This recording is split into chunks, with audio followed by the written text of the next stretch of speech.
Hey guys, balik lagi di Daily Review. Kali ini kita kembali akan membahas satu film Asia yang punya alur cerita yang sangat menarik. Tentunya film ini kita dapatkan di aplikasi streaming Klik Film. Nah, di video kali ini kita akan mengulas secara singkat sebuah film yang berjudul Suzhou River.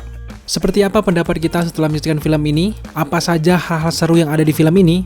Tanpa berlama-lama lagi, langsung saja inilah dia pembahasannya. Suzhou River rilis pertama kali di tahun 2000-an dan disutradarai langsung oleh Lau Yi. Film ini kemudian direstorasi dan sudah bisa dinikmati dengan kualitas yang lebih baik lagi.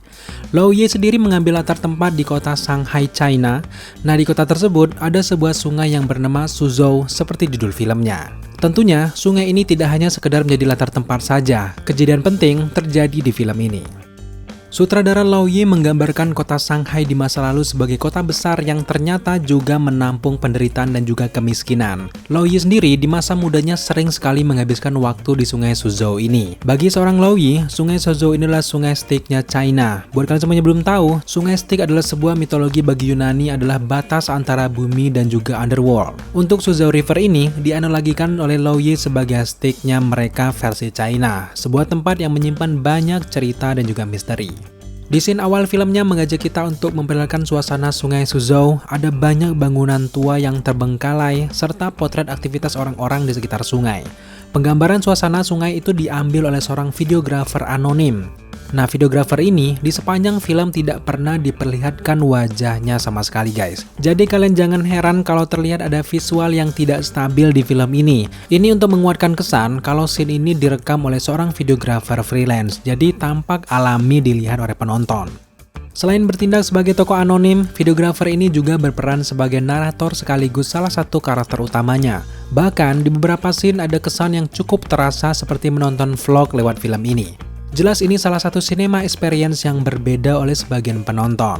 Untuk visualnya sendiri tidak begitu istimewa, pengambilan gambarnya pun sederhana. Yang membuat visualnya menarik adalah justru si narator ataupun videografernya itu sendiri. Yang di sini kemana-mana membawa kamera dengan merekam apapun.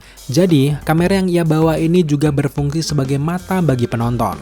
Lewat kamera narator inilah kita bisa mengikuti alur cerita di sepanjang filmnya. Ini tentu saja konsep yang cukup bagus dan juga benar-benar menguatkan cerita dari film ini. So, kesimpulannya dari segi sinematografi lewat film ini bisa dibilang efektif. Karena nyaris semua gaya shootnya pun punya tujuan untuk bersinggungan langsung dengan ceritanya. Kalau tadi kita membahas sinematografi, sekarang mari kita bahas dari segi ceritanya.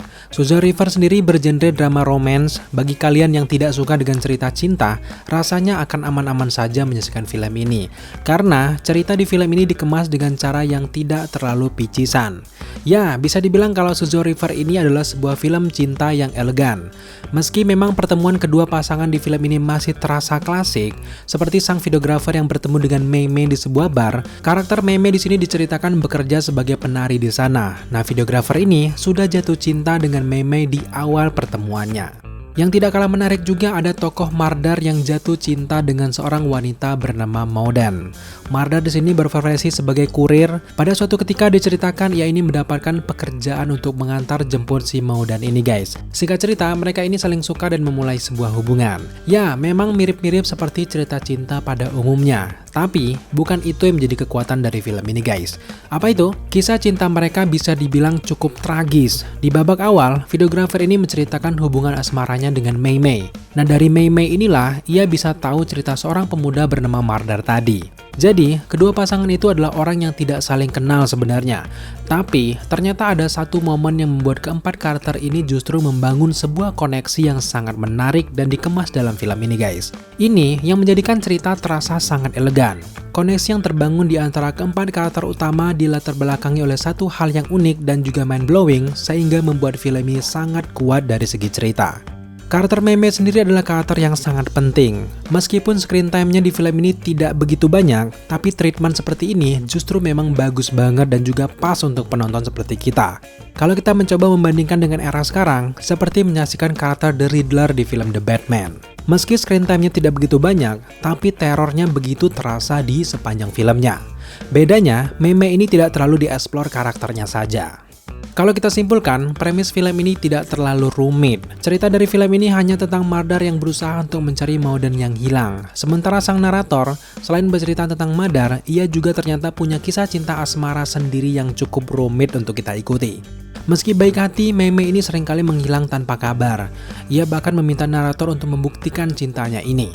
Nah, Mei Mei kemudian menghilang dan meminta narator untuk mencarinya seperti yang dilakukan oleh Mardar. Nah, yang paling uniknya lagi, Mei Mei dan juga Maudan ini diperankan oleh orang yang sama loh guys. Zhao Hun adalah artis yang dipercaya untuk memerankan karakter ganda. Nah, hal ini dilakukan untuk kepentingan alur ceritanya saja. Akting memukau dari Zhao Hun ini menjadikannya sebagai pemenang kategori Best Actress di beberapa film festival, salah satunya seperti China Film Media Award, Paris International Film Festival, dan juga Gijon International Film Festival. Kepiawaian Lau Ye merekam potret Shanghai juga menjadikan dia pemenang kategori sutradara terbaik di film festival tersebut. Pertanyaan kita sekarang adalah, seberapa pentingnya karakter Mei Mei dan juga kenapa harus diperankan oleh orang yang sama? Nah, untuk tahu jawabannya, kalian bisa nonton langsung filmnya guys, karena di sana dijelaskan secara rinci. Setelah restorasi, kalian sudah bisa menikmati Shoujo River ini melalui aplikasi streaming Klik Film dengan lebih jelas dan juga lebih baik. So, untuk kalian penasaran, silahkan cek film ini di aplikasi streaming Klik Film. Oke guys, thank you buat teman-teman sudah menyaksikan video kita ini sampai akhir. Jika kalian suka dengan review kita kali ini, jangan lupa dukung kita dengan cara subscribe, like, komen, dan share, serta jangan lupa juga untuk nyalakan notifikasi agar kalian mengetahui apabila kita mengupload video setiap harinya.